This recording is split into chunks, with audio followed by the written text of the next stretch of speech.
अधिकतर PSU record return दे रहे हैं और इन्वेस्टर्स का भरोसा पीएसयू की तरफ बढ़ रहा है। जो छोटा सा भी शेयर बाजार जानते हैं, इनको समझ आता है। नहीं समझता है तो किसी को पूछो। आप सभापति जी देखिए, बीएसई पीएसयू इंडेक्स में बीते एक वर्ष के दौरान लगभग 2 गुनी उछाल हुई है। आदरणीय सभापति जी, 10 साल पहले यानी 2014 4 से 14 के बीच की बात करता हूं, पीएसयू का नेट प्रॉफिट करीब 1.25 लाख करोड़ था और इस 10 वर्ष में पीएसयू का नेट प्रॉफिट 2.5 लाख करोड़ है।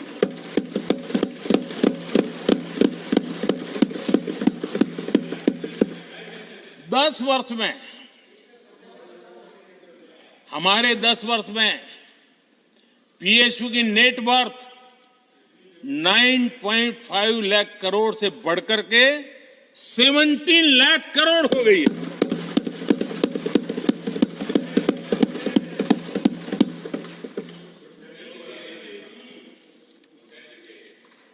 आदरणीय सभापति जी, इनका हाथ जहां भी लगता है ना, उसका डूबना तय हो जाता है और उससे यही दशा करके उन्होंने छोड़ी थी। हम मेहनत करके इतनी बाहर लाए, इतनी प्रतिष्ठा बढ़ी है। आपको खुशी होनी चाहिए। भ्रम मत फैलाइए, बाजार में हवा ऐसी न फैलाइए कि देश के सामान्य निवेशक के मन को उलझन में आ जाए। दोस्तों, फिर से स्वागत करता हूं मैं चार्टर्ड अकाउंटेंट हेमंत कुमार आपके इस चैनल पे। और इस वीडियो में हम देखेंगे कि पिछले 1 साल में हुई सरकारी क्षेत्र में यानी कि पीएसयू एंटरप्राइजेस के क्षेत्र में, चाहे वो बैंकिंग हो, चाहे वो सेंट्रल या स्टेट गवर्नमेंट की एंटरप्राइजेस हो, उसमें जो एक बहुत बड़ी तेजी हुई है। क्या ये बबल फूट चुका है? क्या ये मौका दे रहा है आपको अभी भी इन्वेस्टमेंट का, या ट्रैप तो नहीं कर रहा है? पूरी वीडियो को शुरू से लेके आखिर तक देखिए, क्योंकि इसके अंदर मैंने फंडामेंटल और टेक्निकल एनालिसिस के साथ पूरे सेक्टर को एनालाइज किया है। बहुत सारे डेटा पॉइंट्स को काफी जगह से मैंने कलेक्ट किया है, बहुत सारे स्क्रीनर्स इसमें यूज किए हैं, बहुत सारे फंडामेंटल्स को समझाने की कोशिश की है आपको, ताकि मैं और आप समझ सकें क्या हमें इस सेक्टर में अभी भी निवेशित रहना चाहिए, इन्वेस्टमेंट करना चाहिए, या सारी इन्वेस्टमेंट्स अपनी एनकैश कर देनी चाहिए। इस वीडियो के लिए मैंने बहुत ज्यादा मेहनत की है दोस्तों। आपके लिए केवल एक ही मेहनत करवाना चाहता हूं, वो है इस वीडियो को शुरू से लेके आखिर तक देखने की, इसको लाइक करने की, सब्सक्राइब करने की, शेयर करने की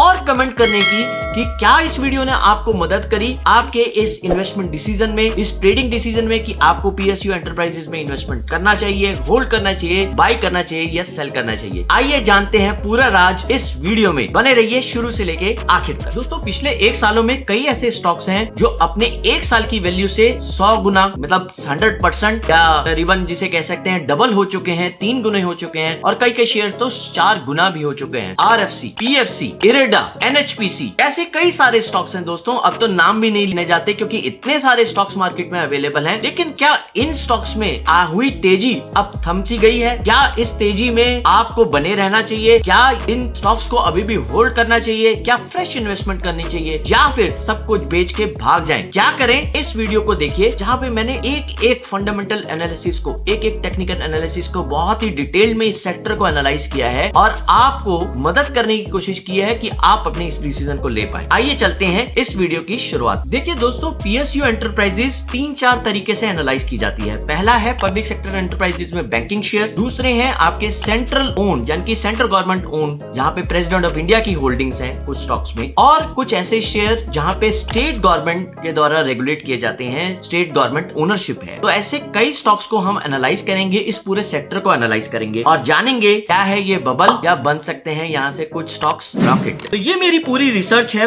पीएसयू एंटरप्राइजेस पे। सबसे पहले जान लेते हैं कि इन्वेस्टमेंट्स करने से पहले ये जो पीएसयू बैंकिंग है, स्टेट पब्लिक सेक्टर है, ये किस तरीके से चलते हैं, अंडरस्टैंड कर लेते हैं करंट ट्रेंड्स को और फ्यूचर ट्रेंड्स को। सबसे पहले तो पब्लिक सेक्टर एंटरप्राइजेस में आते हैं कुछ एक बैंक्स जो कि इंडियन फाइनेंशियल सेक्टर को रिप्रेजेंट करते हैं। उसके बाद आते हैं कुछ गवर्नमेंट का रोल होता है, कुछ गवर्नमेंट ओन्ड सेंट्रल एंटरप्राइजेस हैं, स्टॉक्स हैं, और कुछ स्टेट पब्लिक सेक्टर एंटरप्राइजेस हैं जिनको स्टेट ओन करता है और इंपैक्ट करते हैं। ये सब हमारी इकोनॉमी से और इकोनॉमी को भी रिप्रेजेंट करते हैं। उसके अलावा चलते हैं अब हम सेक्टोरियल डिस्ट्रीब्यूशन में, यानी कि अगर हमारे पीएसयू बैंक्स हैं तो ये कितने कौन से पीएसयू बैंक्स हैं, इनका क्या कंट्रीब्यूशन है निफ्टी के अंदर, उसको समझ लेते हैं। देखिए, एसबीआई सबसे बड़ा बैंक है जिसका कंट्रीब्यूशन है तकरीबन 29% स्टॉक मार्केट निफ्टी में, पीएनबी का 13%, बैंक ऑफ बड़ौदा का 17%, यूनियन बैंक का तकरीबन 9%, और इस तरीके से ये सेक्टोरियल डिस्ट्रीब्यूशन आपको मिल जाएगा। Canara bank 12%, bank of India 6%, Indian bank 6%, Maharashtra bank 2%, और इस तरीके से काफी ऐसे आपको परसेंटेजेस इस पूरे सेक्टर के आपको यहाँ पे देखने को मिल रहे हैं। अब समझ लेते हैं कि इन परसेंटेजेस के अलावा हमें क्या जानना जरूरी है। देखिए, अब मैं आपको ओवरव्यू दे रहा हूं कि पीएसयू बैंक्स का किस तरीके से परफॉर्मेंस या मार्केट पोजीशन को हमें इवेल्युएट करना चाहिए। देखिए, सबसे पहले देखते हैं कि क्या इसमें एनपीए मैनेजमेंट यानी कि नॉन परफॉर्मिंग एसेट्स को किस तरीके से, उनकी नॉन परफॉर्मिंग एसेट्स हैं, कैसी एसेट क्वालिटी है, क्या वो एसेट क्वालिटी एनहेंस हो रही है, क्या एनपीएस रिड्यूस हो रहे हैं या नहीं हो रहे हैं, किस तरीके से डिजिटली बैंक्स ट्रांसफॉर्म हो रहे हैं, कितनी ब्रांचेस हैं, किस तरीके से वो अपने कस्टमर को सर्विस कर रहे हैं। ये दो फैक्टर्स बहुत ज्यादा इंपॉर्टेंट होते हैं किसी भी बैंक की परफॉर्मेंस को एनालाइज करने के लिए। उसके बाद क्या उसमें कोई रिस्ट्रक्चरिंग, क्या कंसोलिडेशन हो रही है, क्या मर्जर्स और एक्विजिशंस भी हो रहे हैं उस बैंक के अंदर, ये भी सब हमें देखा जाता है। आगे चलते हैं दोस्तों इसके अंदर। उसके बाद कोई भी पीएसयू बैंक में इन्वेस्टमेंट्स किस तरीके से इफेक्ट होती है। देखिए, सबसे पहले ये जो फैक्टर्स होते हैं वो होते हैं इकोनॉमिक इंडिकेटर्स, किस तरीके का जीडीपी ग्रोथ है, क्या इन्फ्लेशन के डेटा पॉइंट्स हैं, किस तरीके से क्या इन्फ्लेशन बढ़ रही है, क्या इंटरेस्ट रेट्स, आरबीआई के जितनी आपकी इंटरेस्ट रेट्स के ऊपर रेगुलेशंस रहती हैं, किस तरीके से repo rate, reverse repo rate, landing rates किस तरीके से रेगुलेट करता है आरबीआई, उस सबको जानना जरूरी है। फिर क्या क्या रेगुलेटरी चेंजेस हैं, कोई इन्वेस्टर्स के सेंटिमेंट्स को किस तरीके से वो रेगुलेटरी चेंजेस इंपैक्ट कर सकते हैं। उसके अलावा ग्लोबल मार्केट कंडीशंस कैसी हैं, इकोनॉमिक ट्रेंड्स कैसे हैं, जियोपॉलिटिकल सिचुएशन कैसी है, किस तरीके से ये बैंक्स इंपैक्ट हो सकते हैं किसी भी इस तरीके की सिचुएशन में। उसके बाद आगे हम चलते हैं, गवर्नमेंट के इनिशिएटिव्स और पॉलिसीज किस तरीके से रही हैं, किस तरीके के बैंकिंग रिफॉर्म्स आ रहे हैं, किस तरीके से क्रेडिट गारंटी स्कीम्स या प्राइवेटाइजेशन का कोई एजेंडा तो नहीं है गवर्नमेंट का, जहां पर कुछ पब्लिक सेक्टर बैंक्स को प्राइवेटाइज किया जा सकता है, या उनमें लिक्विडिटी बनाने के लिए क्या कदम लिए जा रहे हैं, क्या कोई शेयर होल्डिंग चेंज हो रही है, क्या शेयर होल्डिंग एनहांस हो रही है। ये सब फैक्टर्स किसी भी पब्लिक सेक्टर बैंक की एंटरप्राइजेस की जितने भी बैंक्स होते हैं उनको इंपैक्ट करता है। उसके बाद हम समझ लेते हैं कि करंट ट्रेंड्स क्या है इन्वेस्टमेंट्स के। देखिए, इन सभी बैंक्स में कहीं ना कहीं आपकी गवर्नमेंट होल्डिंग के अलावा आपकी फॉरेन इंस्टीट्यूशनल इन्वेस्टर्स की भी होल्डिंग्स रहती हैं। क्या वो अपनी होल्डिंग्स को लिक्विडेट कर रहे हैं, किस तरीके से वो मैनेज कर रहे हैं अपनी होल्डिंग को, उसको देखिए जाता है। फिर रिटेल इन्वेस्टर्स का पार्टिसिपेशन, इस तेजी में रिटेल इन्वेस्टर्स ने भर भर के पीएसयू बैंक्स लिए हैं और शायद कुछ अभी भी बैंक्स परफॉर्म नहीं किए हैं, हो सकता है उनमें तेजी वाली सिचुएशन आ जाए, बन जाए, क्या है जानते हैं आगे। सेक्टोरियल एलोकेशन किस तरीके से है, किस तरीके से गवर्नमेंट अपना इन्वेस्टमेंट्स कर रही है, किस तरीके से ये बैंक्स अपने इंफ्रास्ट्रक्चर में इन्वेस्टमेंट कर रहे हैं, ये भी जानना बहुत ज्यादा जरूरी है। इसके बाद हम आगे बढ़ते हैं कि क्या हमें इन्वेस्टमेंट स्ट्रेटेजीज इन बैंक के लिए लेनी चाहिए। इसके लिए मैं चलूंगा आपको एक इस पूरे पब्लिक सेक्टर बैंक की रैली को, जो कि पिछले 15 से 20 सालों में किस तरीके से ये रैली रही है या किस तरीके का ट्रेंड रहा है, ये समझना बहुत जरूरी है। इसके लिए हमें कुछ एक बैंक्स की फंडामेंटल एनालिसिस देखनी पड़ेगी, जो कि आपको मैंने अभी दो फैक्टर्स बताए। पहला है आपका एनपीए रेशियो, फिर उनका क्रेडिट ग्रोथ, इस तरीके से, और कुछ टेक्निकल एनालिसिस की हिस्टोरिकली प्राइस कैसे मूव किया है, किस तरीके से वॉल्यूम और डेटा पॉइंट्स मूव किए हैं, और कितना रिस्क आपको रखना है इन पब्लिक सेक्टर बैंक्स की में किसी भी पोजीशन को बनाने के लिए। और अगर आपने कोई पोजीशन बनाई हुई है, क्या आपको सारे बैंक्स को लिक्विडेट कर देना चाहिए यानी सेल कर देना चाहिए, ये भी आज हम इस वीडियो में समझेंगे। तो ये कुछ एक बेसिक अंडरस्टैंडिंग मैंने आपको दी पब्लिक सेक्टर एंटरप्राइजेज यानी पीएसयू बैंक्स के ऊपर। अब देख लेते हैं दोस्तों कि पीएसयू बैंक्स में पिछला ट्रेंड कैसा रहा है। मैंने इस ट्रेंड को 3 पार्ट्स में डिवाइड किया है। पहला ट्रेंड है आपका 2004 से 2010, जहां पे आप देखेंगे 2004 से 2010 यानी तकरीबन 6 सालों में एक बहुत बड़ी तेजी हुई। ये बहुत बड़ी तेजी थी, जो कि मैं आपको अभी ग्राफ पे भी समझाऊंगा किस तरीके की तेजी थी। और उसके बाद 2010 से लेके 2022 तक ये सेक्टर्स बिल्कुल एक रेंज रेंज में चले गए, यानी कि इसमें ना बहुत बड़ी तेजी हुई ना बहुत बड़ी गिरावट हुई, एक रेंज में ये स्टॉक्स चलते रहेंगे। और अब 2023 में फिर से उस तेजी की शुरुआत हो चुकी है। क्या तेजी ये बनी रहेगी या इसमें अभी पोटेंशियल है नहीं है, किस तरीके से क्या कर सकते हैं, ये सब हम समझते हैं। इसके लिए मैं आपको लिए चलता हूं अपने इस चार्ट पे। देखिए सबसे पहले मैंने क्या किया, मैंने इन सारे स्टॉक्स को एनालाइज करने के लिए, इस ट्रेंड को एनालाइज करने के लिए एक डेटा शीट बनाई। डेटा शीट के अंदर मैंने सारे वो फैक्टर्स लिए जिनको हमें इन्वेस्टमेंट या ट्रेडिंग के लिए सबसे पहले एनालाइज करना चाहिए। आइए मैं आपको इस चार्ट के ऊपर ले चलता हूं। देखिए जैसे मैंने आपको बताया कि पीएसयू बैंक्स में अब हम सेक्टर को एनालाइज कर लेते हैं। मैंने आपको बताया था कि 2004 से 2010 तक एक ग्रोथ ट्रैजेक्टरी रही इस सेक्टर की, और 2010 से 2022 तक ये सेक्टर एकदम एक रेंज में रहा। इस चार्ट में ये प्रदर्शित हो रहा है। और 2023 से ये फिर से सेक्टर चल चुका है, उस रेंज का ब्रेकआउट दिया है, जो कि एक बहुत बड़ी रेंज है, तकरीबन 12 सालों की रेंज है। और उससे पहले ये सेक्टर तकरीबन 6 साल लगातार अप ट्रेंड में रहा है। अभी तो इसका ये पहला साल है। तो क्या ऐसे सारे शेयर्स जो पीएसयू बैंक्स के हैं वो सभी शेयर्स को उठा लेना चाहिए, उन सभी शेयर्स में बने रहना चाहिए? ऐसा नहीं है दोस्तों। सबसे पहले समझ लेते हैं कि ये सेक्टर और आगे कितना चल सकता है। देखिए मैंने इसमें एक राउंडिंग बॉटम फॉर्मेशन को ड्रॉ अप किया है। इस राउंडिंग बॉटम फॉर्मेशन को यहाँ पर आप देख सकते हैं, और इसका जो पहला टारगेट है वो है 9396। अभी फिलहाल के लिए ये सेक्टर चल रहा है 6944 पर, जो कि 2023 जब मैं ये वीडियो बना रहा हूँ उसके 10 फरवरी के आसपास ये प्राइस पॉइंट्स हैं इस पर्टिकुलर इंडेक्स के, इस पर्टिकुलर सेक्टर के। और अब मुझे जो तेजी नजर आ रही है वो एटलीस्ट इस राउंडिंग बॉटम की जो फर्स्ट लेवल है वो है 9396, यानी तकरीबन यहाँ से भी 2200 से 2300 पॉइंट्स ऊपर ये सेक्टर चल सकता है। और अगर हम इसके अंदर थोड़े से फिबोनाची लेवल्स भी ड्रॉप कर लेते हैं, आइए देख लेते हैं फिबोनाची लेवल्स क्या बोल रहे हैं। और ये मेरे फिबोनाची लेवल्स जो हैं, तकरीबन पहला लेवल आता है आपका 7955। यहाँ पर मैं ये लेवल मार्क कर देता हूँ, 7955। ये हमारा पहला फिब का लेवल है। और ये देखिए ये हमारा पहला फिबोनाची लेवल आ चुका है। दूसरा लेवल जो बनता है वो तकरीबन बनता है 12003 का, यानी कि अगर यहाँ से ये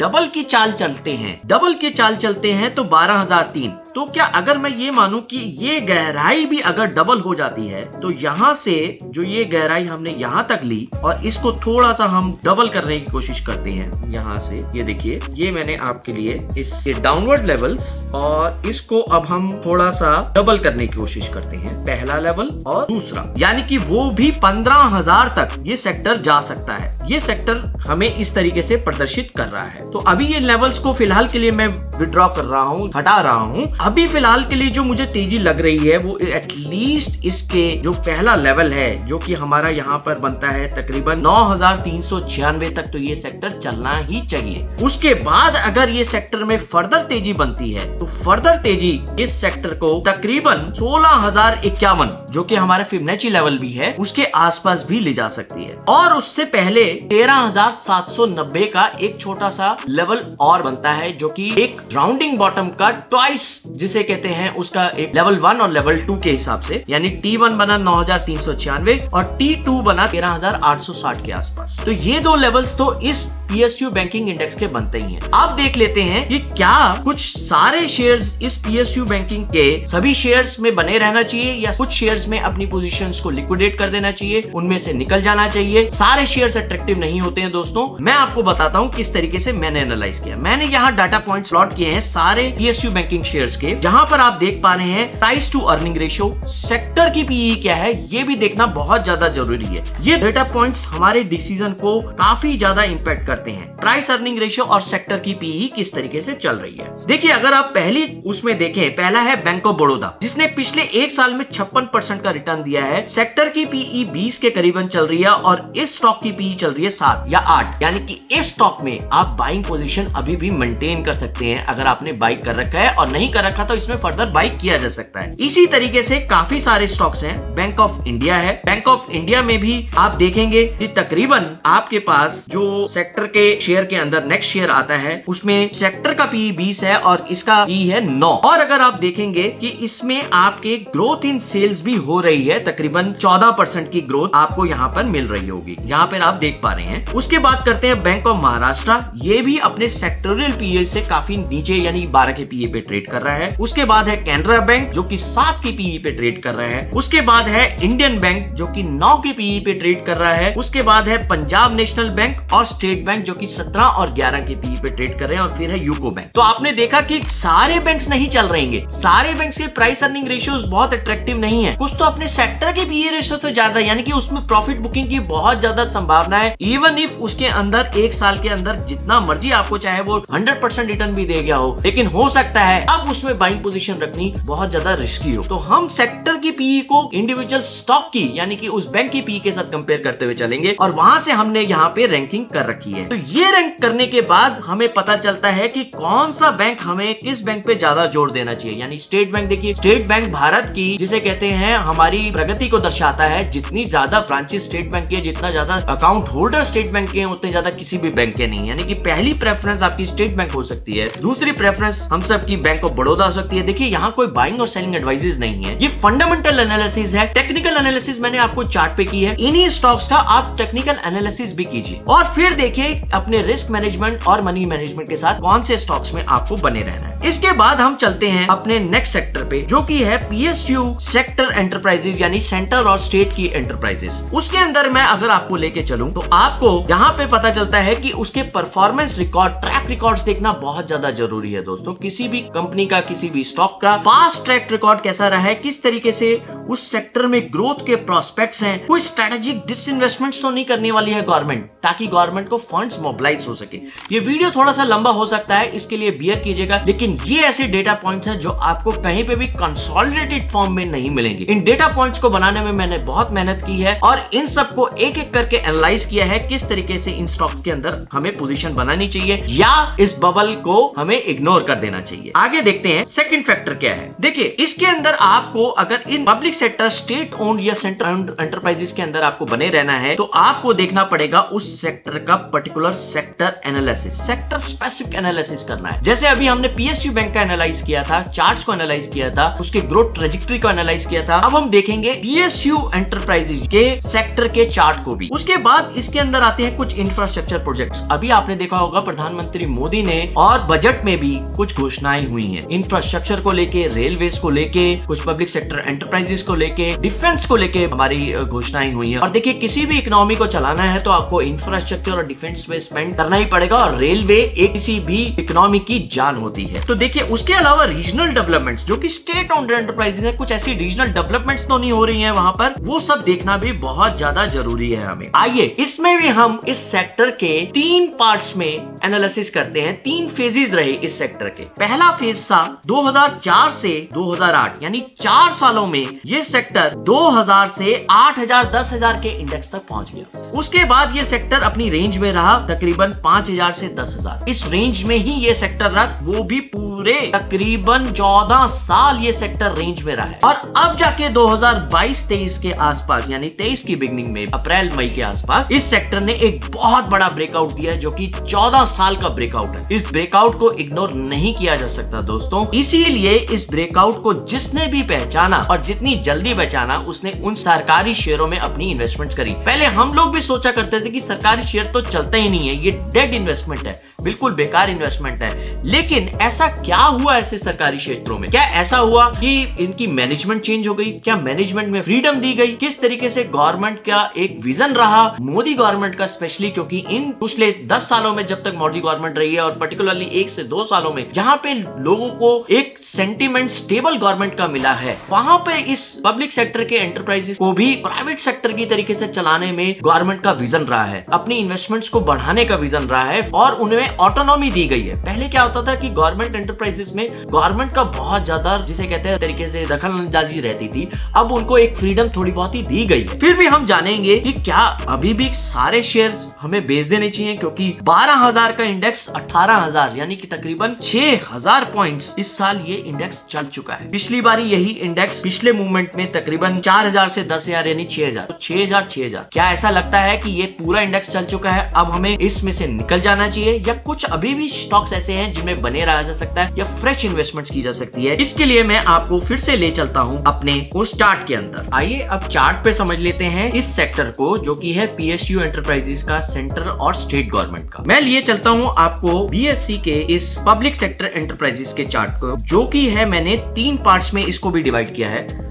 सबसे पहला पार्ट है इसमें 2004 से 2008 का, जहां पे 7,000 पॉइंट्स की तेजी हुई, तकरीबन 3-4 हजार से इंडेक्स पहुंचा 11,000 तक, और उसके बाद 2009 से 2022 तकरीबन 7,000 पॉइंट्स के ऊपर नीचे ये रहा, यानी कि एक पर्टिकुलर रेंज में रहा। 2022 से 2023 की शुरुआत में इसने एक ब्रेकआउट दिया और 2023 में तकरीबन फिर से 7,000 पॉइंट्स ये इंडेक्स फिर से चल पड़ा है और अब पहुंचा है तकरीबन 18,300 के लेवल पे, यानी कि 11,100-200 के ब्रेकआउट से ये 18,000 फिर से 7,000 पॉइंट्स चल चुका है। 7,000 पॉइंट पहले, 7,000 पॉइंट रेंज में, और अब फिर से 7,000। तो क्या ये टाइम है अपने पीएसयू इंडेक्स में प्रॉफिट बुकिंग करने का, उन स्टॉक्स को बेचने का? आइए देख लेते हैं दोबारा से इस टेक्निकल लेवल को। देखिए नॉर्मली क्या होता है, जब भी एक रैली अपवर्ड आती है तो डेफिनेटली उसमें कुछ रिट्रेसमेंट पॉसिबिलिटी है। अगर हम ये माने कि यहाँ पर भी एक राउंडिंग बॉटम जो कि 7,000 पॉइंट्स का था, इसका ये लेवल 1 जो कि टच कर चुका है 18,300-400 के आसपास, इसका डबल भी अगर काउंट कर लिया जाए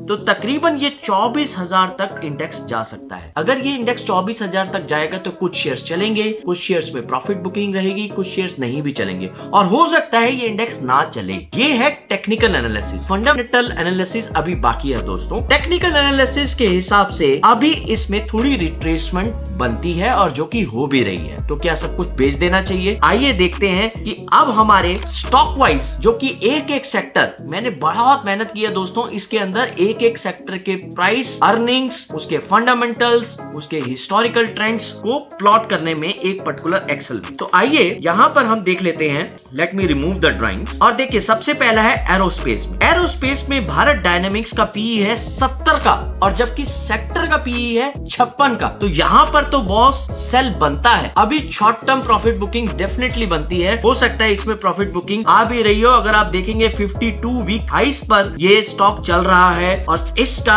ये 52 वीक्स शेयर यहाँ मैंने प्लॉट कर रखा है 1938 का और 1834, यानी प्रॉफिट बुकिंग थोड़ी बहुत आ चुकी है। हिंदुस्तान एरोनॉटिकल्स अभी भी दोस्तों सस्ता है अपने फंडामेंटल्स प्राइस अर्निंग रेशियो के हिसाब से। सेक्टर का जहां पर पी रेशियो है 56 का, 32 के पीयू पे ये अभी भी चल रहा है, यानी कि इसमें आप अपनी पोजीशंस होल्ड कर सकते हैं, इसमें बने रह सकते हैं या फ्रेश बाई भी कर सकते हैं अपनी टेक्निकल एनालिसिस के हिसाब से। राइट्स का स्टॉक भी अभी 40 की पीयू पे है, थोड़ा सा हाई है, क्योंकि हमारी कोशिश रहती है दोस्तों पी रेशियो 20-25 के आसपास से लेके 30-35 तक की अगर पी रेशियो हो तो एक कंफर्टेबल पी रेशियो रहती है। थोड़ा सा हाई है, इसमें भी आप होल्ड कर सकते हैं, या एटलीस्ट मैं अपना होल्ड रखूंगा इन्वेस्टमेंट्स। एमएमटीसी बहुत ज्यादा इन्फ्लेट हो चुका है इसका प्राइस अर्निंग रेशियो, और इसने भी पिछले एक साल में 137% 157% का रिटर्न दे चुकी है। यहाँ देखिए यहाँ पर एक साल का रिटर्न दिखा है, एक साल का रिटर्न निफ्टी के मुकाबले कितना दे चुका है वो भी लिखा है। मार्केट कैप भी है 52 week high, price earning, return on equity, और देखिए यहाँ पर आप देखेंगे तो 5 सालों में सेल्स कैसे प्रोग्रेस करी है, क्या सेल्स बढ़ी है, क्या प्रॉफिट में रुझान कैसा रहा है, वो भी इसमें प्लॉट किया गया है, और प्राइस टू बुक वैल्यू भी लिखा गया है। इस पूरी शीट में बनाने में बहुत मेहनत लगी है। आपसे मैं चाहता हूँ एक लाइक, एक कमेंट और शेयर जरूर कीजिए इस वीडियो को, ताकि ज्यादा से ज्यादा लोग जान सके इस पब्लिक सेक्टर एंटरप्राइजेस को किस तरीके का टेक्निकल और फंडामेंटल एनालिसिस। ये आगे चलते हैं। कंस्ट्रक्शन और इंजीनियरिंग में इंजीनियर्स इंडिया और इरकॉन इंटरनेशनल है, जहां पर आप होल्ड कर सकते हैं अपनी इन्वेस्टमेंट्स। फ्रेश इन्वेस्टमेंट्स करने के लिए टेक्निकल चार्ट्स इनके भी देख सकते हैं। उसके अलावा है एनबीसीसी। देखिए एनबीसीसी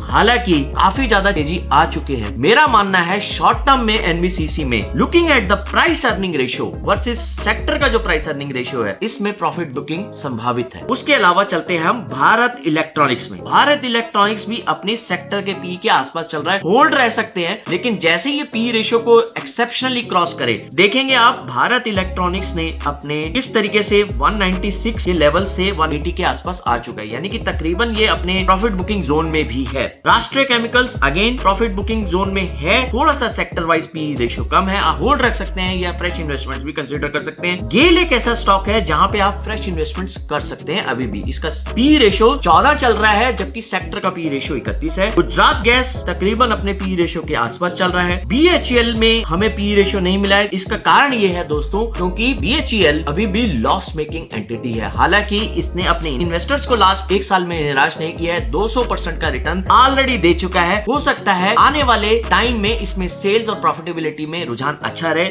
लेकिन अभी इसमें मैं अपनी पोजीशंस थोड़ा हल्का करके चलूंगा, यानी कि सेल करके चलूंगा। GIC और LIC में अभी भी दोस्तों पोटेंशियल बाकी है। 10 के पीए चल रहा है जनरल इंश्योरेंस कॉर्पोरेशन और LIC चल रहा है 16-17 के पीए पे, जबकि सेक्टर का पी रेशियो है 20 का। इसके अलावा न्यू इंडिया इंश्योरेंस बहुत ज्यादा भाग चुका है अपने पी प्राइस अर्निंग, इसमें प्रॉफिट बुकिंग संभावित है, प्रॉफिट बुकिंग आ सकती है, इसमें सेल पोजीशन ही बनती है। Steel authority of India again इसका पी रेशियो अपने सेक्टर के पी रेशियो से कंफर्टेबल जोन में है, इसमें अभी हम अपनी पोजीशंस को होल्ड कर सकते हैं या बाई पोजीशंस भी बना सकते हैं। कंटेनर्स कॉर्पोरेशन तकरीबन अपने लॉजिस्टिक्स स्पेस में है, प्राइस अर्निंग सेक्टर के प्राइस अर्निंग रेशियो के आसपास चल रहा है। नेशनल एल्युमिनियम ये भी तकरीबन आसपास चल रहा है। अब आपको ये भी देखना है कि पिछले एक साल में आपने जब फाइनल लिस्ट बनाए कि पिछले एक साल में रिटर्न क्या स्टॉक ने क्या दी है, अगर अभी भी कम है और उसका पी रेशियो कंफर्टेबल पोजीशन में, तो आप उसमें बाइंग पोजीशन बना सकते हैं। ऑफ कोर्स अपने रिस्क मैनेजमेंट और मनी मैनेजमेंट को ध्यान में रखते हुए अपने फाइनेंशियल एडवाइजर से सलाह लेने के बाद। इसके बाद करते हैं बात NLC इंडिया की। NLC इंडिया में भी 14 का पी रेशियो चल रहा है और तकरीबन